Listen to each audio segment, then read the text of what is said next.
Well, howdy folks, glad to see you back here in another video. Right now the weather is glorious. We got a good break in the rain. The sun has been out and shining. The sky is blue, well, kind of, and I couldn't be happier. When I last left you guys, we had a pretty bad leak in the cabin. There was a whole bunch of water coming in through the window in the middle of that rainstorm.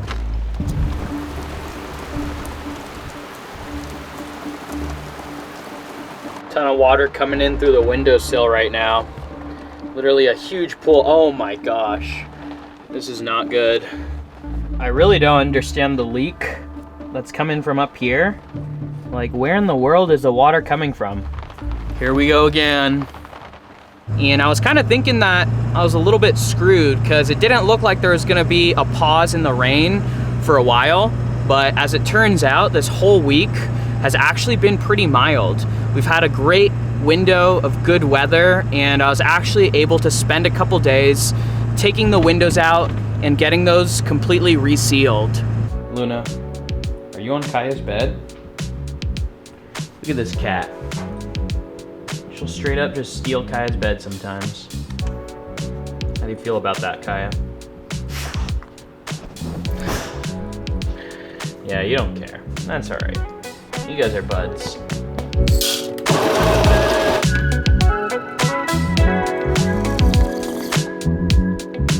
Woo!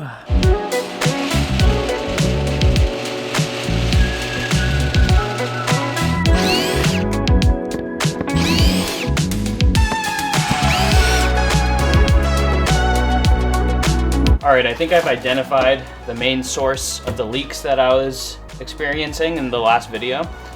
So upon closer examination, I realized that the window was actually installed upside down. I'm not exactly sure why the builder did it that way.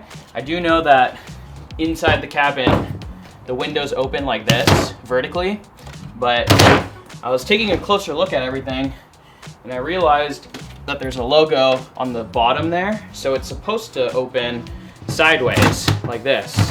The issue, and what I think was going on, was the weep holes that are at the bottom of the window. These are supposed to basically allow water to flow through and pour out when it's raining heavy. And seeing as the window was installed like this, and the weep holes were on the side, there was no way for the water to actually exit the window frame. So that in turn was probably causing all of that water to get pushed inside the window and into the window frame. And the next big issue that I discovered is what I thought was supposed to be a heavy duty rubber gasket that was in between the actual window and the wall of the cabin. Turns out to just be a freaking bike tube. That was what was preventing water from leaking in, a bike tube. Okay, so we got new butyl tape. This is 3/4 of an inch.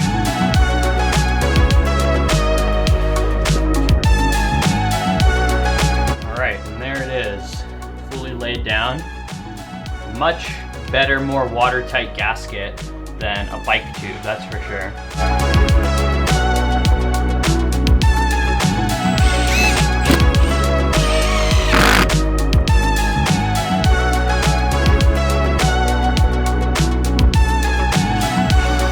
Now, it's too early to say for certain whether that completely did the trick, but I will say I'm feeling pretty good about it. I tested it with the garden hose and no water was getting in, and we got a decent amount of rain last night overnight. Went out to the cabin this morning to check on things, and sure enough, there was no water in the windowsill. So, knock on wood, but so far it's looking pretty good. But anyways, that's besides the point. Today we're out camping, enjoying the beautiful weather. And tomorrow, we're actually gonna be doing a little hike that I found in the area. It looks like a really good one, so I'm quite excited about that.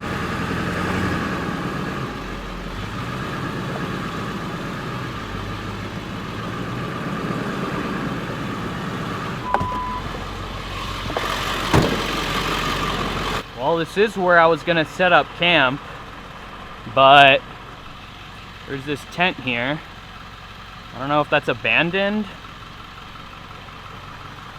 Looks like it's partially partially fallen over, but we'll just continue on up the road and hope that we get another spot. According to iOverlander, this was really the only spot in this area, but it's not like all spots that exist can be found on iOverlander. There's plenty of other spots that I've seen that I've passed that weren't on iOverlander, so I have no reason to assume that there's not gonna be any spots further up the road. There's like a full-on wooden structure over there, and it's definitely not built by the US Forest Service or anything like that. That is home built. People have decided that they're just gonna live here or have some kind of permanent camp set up or something. I don't know, but pretty crazy. You could just put up a structure like that and claim it as yours. I don't know if you guys could see it from here, but there's a lot of rocks blocking the road way up over there. That's pretty much where the road ends, so this is where we're gonna have to turn it around.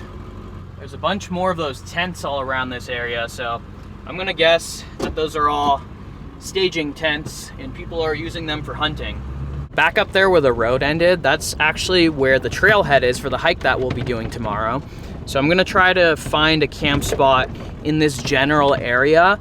Now there were a bunch of really good spots right around the trailhead, but as you saw, there was a bunch of tents that I'm assuming people are using for like staging for hunts and whatnot. But honestly, it didn't look like there was anybody there, and it didn't even look like anybody had been there for a while. Some of the tents were just completely blown over. You know, I was tempted to just set up camp in that area, but I don't want them to come back and me be intruding on their camp and whatnot. So I'm gonna go look for another spot and wish me luck. Well, would you look at that? We have found snow.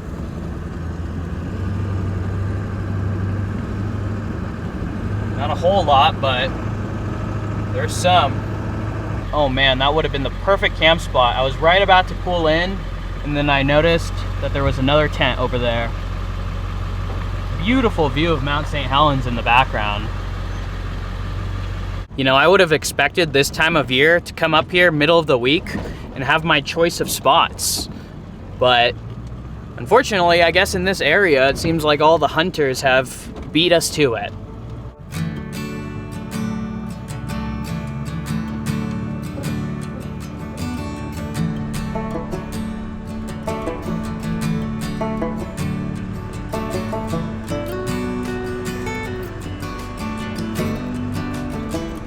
Looks like I'm actually gonna have to engage my four-wheel drive since the road starts to go pretty steep up, and the snow is deep enough that I can't do it in two-wheel drive. But first, gotta lock the hubs.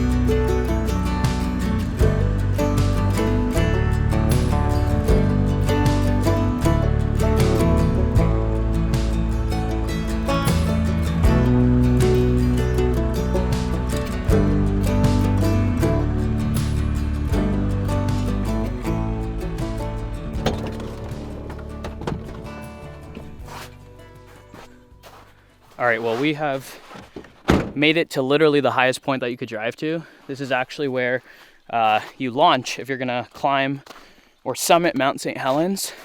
And there hasn't been any spots, really. So this is gonna be home for the night. It's as good as it's gonna get at this point. The sun will actually be going down pretty soon, so I don't have time to head out of here and look for any other spots.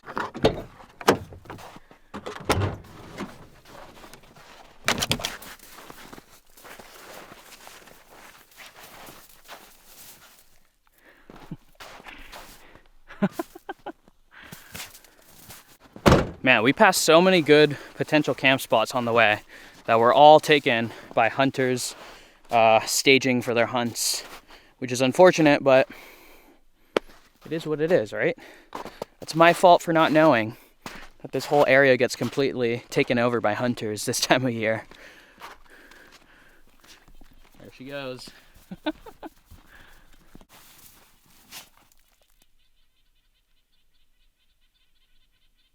You're silly.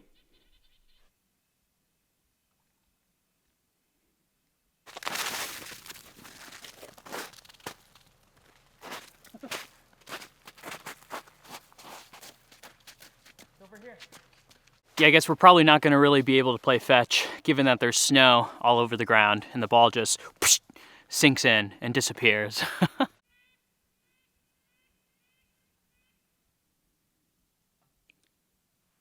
You know, when I set out today, I had no intentions on doing a snowy camp out tonight, but here we are, and honestly, not complaining. Feels pretty good to be out this early in the season, get a little bit of early season snow camping in. Even though it's definitely not going to be coming down tonight, it's still cool to at least be camping in it, you know? I'm sure Kaya is pretty stoked about it too. This was an unexpected surprise for her as well. So right there is the trail where if you're going to go summit Mount St. Helens, that's where the trail begins. Last year in the summer, I actually summited Mount St. Helens. This is one of the few volcanoes in the Northwest that you could summit. You could actually reach a summit without any technical climbing or technical gear involved. You literally just hike. It's a kicker of a hike. It's pretty brutal. But other than that, it's just a hike. There's nothing too technical about it. So that was a really cool experience to get up there.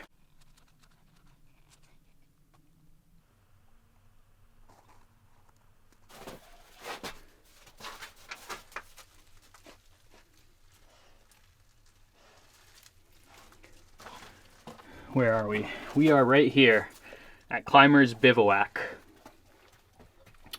And this is the hiking route to summit. Anyways, I gotta get dinner going because it's gonna be cooking for a while, and it's already a lot later than I was anticipating getting to camp, given that we had to drive a lot more than I was anticipating. Oh, shoot. So let's go ahead and get that started.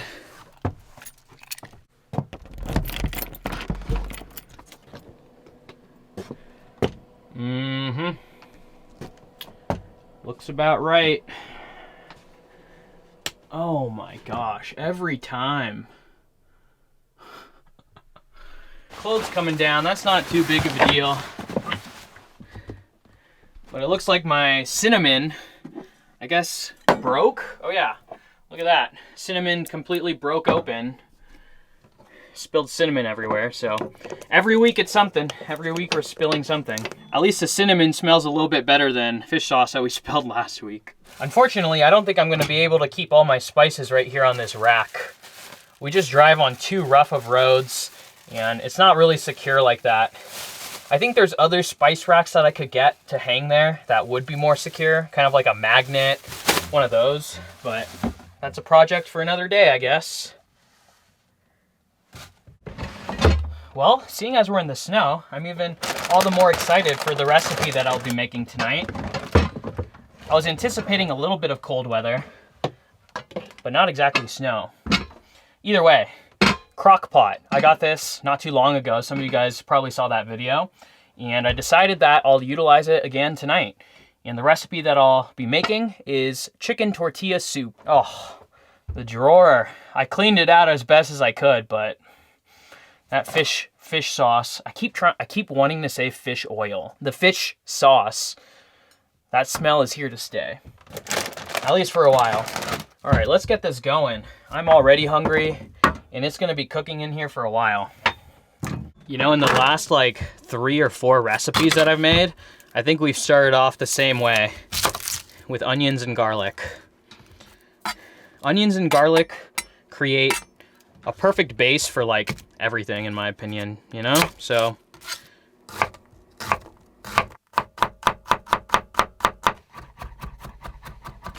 the chicken that I'll be using is actually a rotisserie chicken because I'm being lazy. And this is gonna be a very easy way to get a lot of chicken, and it's gonna taste delicious. So there's not really a clean way to do this, I guess. I'm just gonna have to get in there and tear a bunch of chunks off, you know? I think that this is the perfect chicken to use for this soup. I've never made it in this way, and I had this idea at the store. I was like, you know what? This would be such an easy way to do this recipe. That way I don't have to worry about like cooking the chicken separately before doing all this, you know? Super simple, quick, and easy meal with very minimal steps. So into the tortilla soup, we're gonna put some chicken broth and this El Pato enchilada sauce, tomato sauce, enchilada sauce, diced green chilies, and a can of crushed peeled tomatoes. And then all of the ingredients that you saw me just prepare, as well as some spices. So, in goes the chicken, onions and garlic, enchilada sauce, and our diced green chilies, as well as our tomatoes. In goes the chicken broth.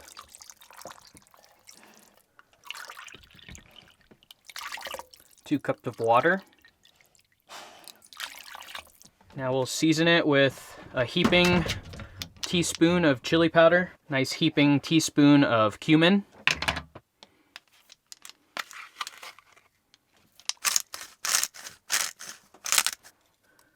bay leaf, and lastly, almost forgot, 1 package of frozen corn. Turn that to high and away we go. Of course, typically with a crock pot, the lower and slower the better, but it's already almost 7 o'clock. So I just cranked that sucker to high, and I'll probably let it go for 2 to 3 hours. Basically, however long I could hold off from eating is how long I'll wait. I'm pretty hungry already, so we'll see, but at least we got it going and we're good now. And I could start to, you know, do other things like get Kaya fed, get set up in here, so on and so forth. Oh, and I have a pretty exciting thing that I'll be doing tonight. Also, I just realized that my camera settings were a little bit wacky. So if you're wondering why things look a little orange or just different in general, that's why. But I fixed it now, so hopefully it wasn't like that for too long. I don't know exactly when the settings got switched, but we should be good now.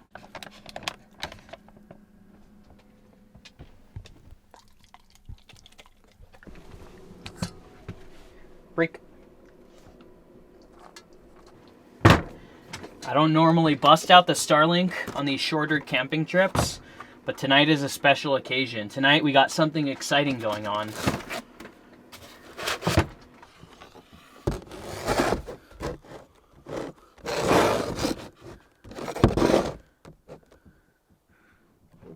Pretty cold in here right now, 47 degrees. Definitely got to get the heater going. So for those of you who are living under a rock, or maybe you're just not really that into baseball, the World Series is going on right now. Well, by the time you guys watch this video, the World Series will have ended. But tonight is a big game in the World Series. And you know, coming from Los Angeles, I grew up mostly in Los Angeles. I'm a big fan of the Dodgers. And I'll admit, I didn't really watch too much of the regular season, but the Dodgers in the World Series, you know I gotta watch it. So that's why I brought the Starlink, and that's what I'm gonna try to do while I've got my chicken tortilla soup cooking. Gonna watch me the World Series. If I could get this to work, hopefully.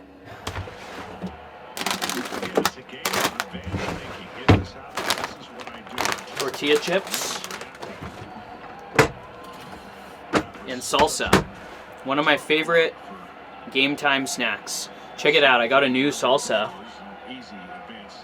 Never seen this one before, never had it, but it looks pretty good. Come on, Dodgers, what the heck is going on? We're losing right now.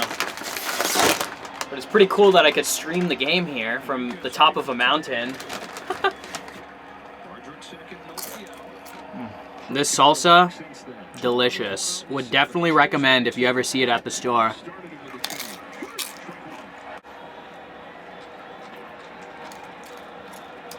What in the... Oh my.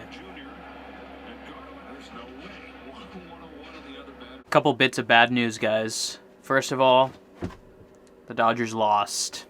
Bad. Terrible game. Shouldn't have watched.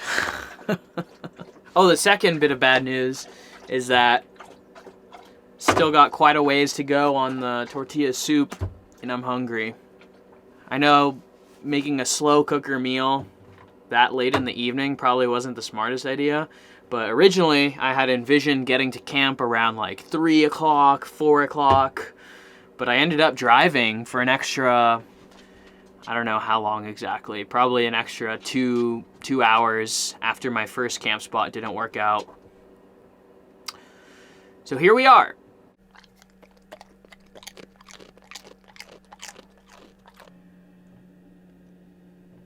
Quite chilly outside. Nice and toasty in here. All right, y'all. We done did it. We waited an entire 3 hours. And boy, am I hungry.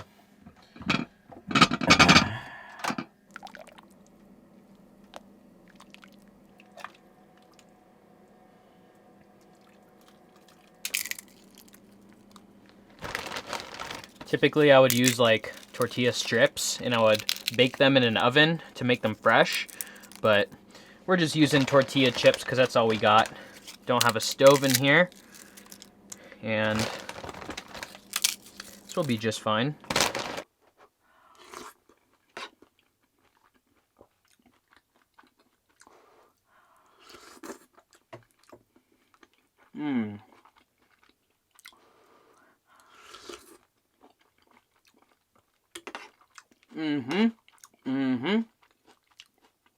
So much flavor. Wow.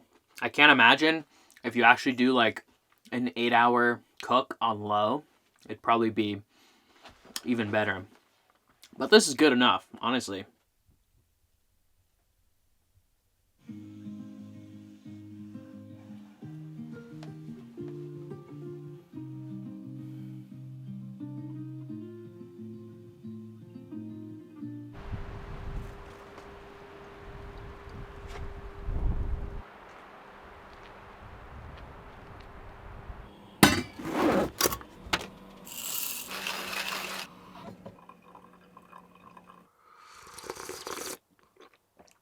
Woo! That's good today.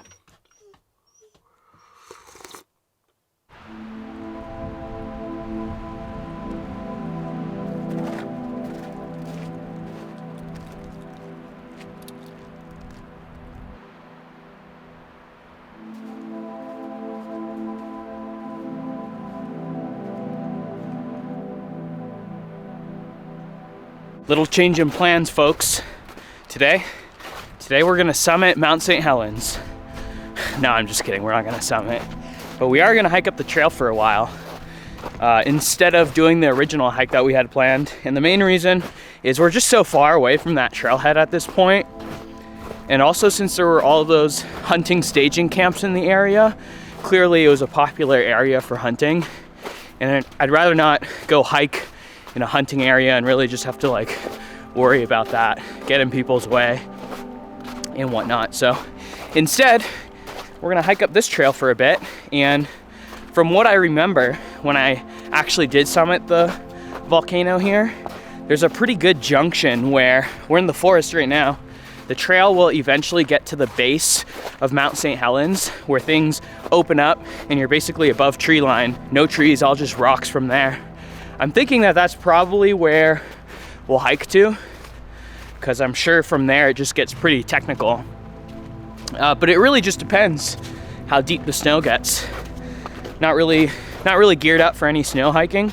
So if it gets too bad, we'll just have to turn it around.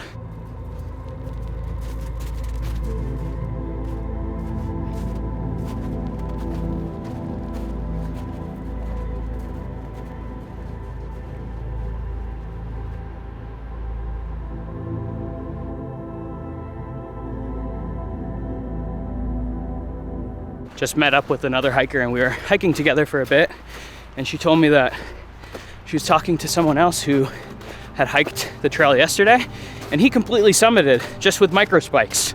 No technical climbing gear necessary. And if I would have known that, we could have been summiting today. I do have micro spikes in the truck, but I don't know. That's something you want to be a little bit more prepared for anyways.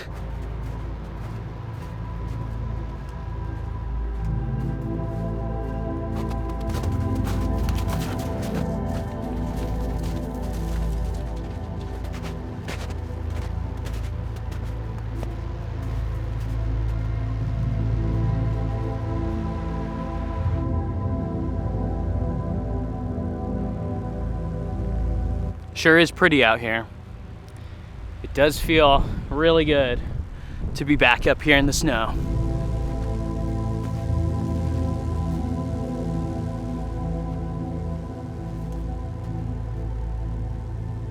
Man, the quality of things really is getting cheaper and cheaper. The boots that I'm wearing right now are my second pair of these boots, and the first year I got like about a decade ago, and they lasted me years and years. And they held up great, never had any issues with the waterproofing. But these ones that I have on right now, literally haven't really worn them that much, and they already soak through. My feet are really wet right now, and I'll probably have to get a better pair of winter boots. Oh my gosh, look at this view. Sheesh. Unreal. That's Mount Hood, in case you're wondering. Looks incredible from over here. What a view. That right there already makes this little trek worth it. Truly.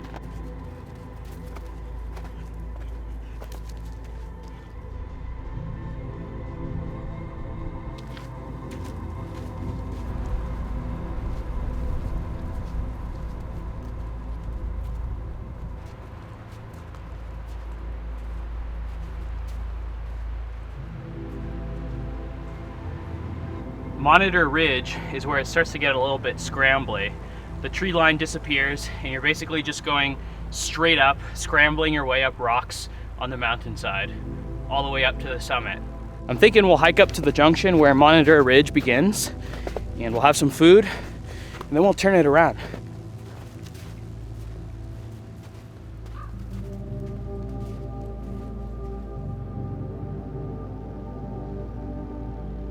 Not a bad view, eh? Now, I can't remember if that peak right there is the actual summit of Mount St. Helens, or if that's a false summit and the true summit is just beyond it. I feel like the true summit is a little bit further behind, because I remember when you get to Monitor Ridge, you're on that for quite a while, and I feel like you go pretty far back. Whereas if that was the true summit, that doesn't look like too far of a time to be on the ridge. But either way, this is a good spot to turn it around. I'm very satisfied that we made it to here. This is a tremendous payoff, and honestly probably a lot better than the hike that we were originally gonna do anyways. So let's eat, gather ourselves, and head back down. And that right there is Monitor Ridge. You basically are just rock scrambling all the way straight up until you get to the top. It gets to be like super vertical at some points. You're almost climbing on all fours. For my snack here, I've just got a little sandwich that I picked up from the grocery store. I know you're hungry. I'll give you some. There you go.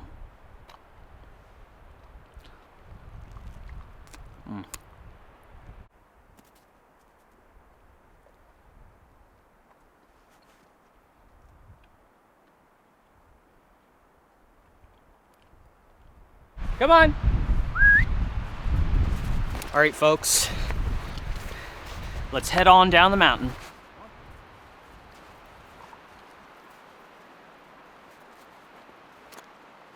My boots are like fully soaked through right now. My feet are cold. Looking forward to putting on nice, dry, warm socks back in the truck.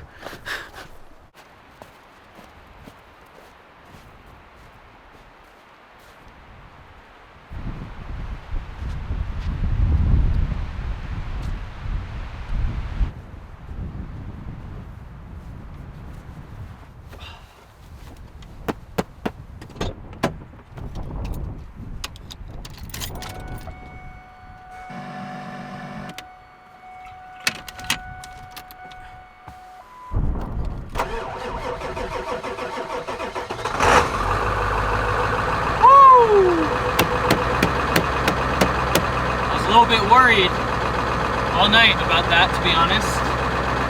I actually have a brand new set of glow plugs at home, sitting there waiting to be installed. And I've kind of been avoiding any snowy camping until I get those installed, because I'm a little bit scared of cold starts with the truck, with this old diesel, before I change the glow plugs. But I guess it's all good, you know? It all worked out. Anyways, that's gonna do it for this one. That was a fun little early winter adventure. I hope you guys had a good time tagging along. Enjoy the rest of your day, and we'll see you in the next one.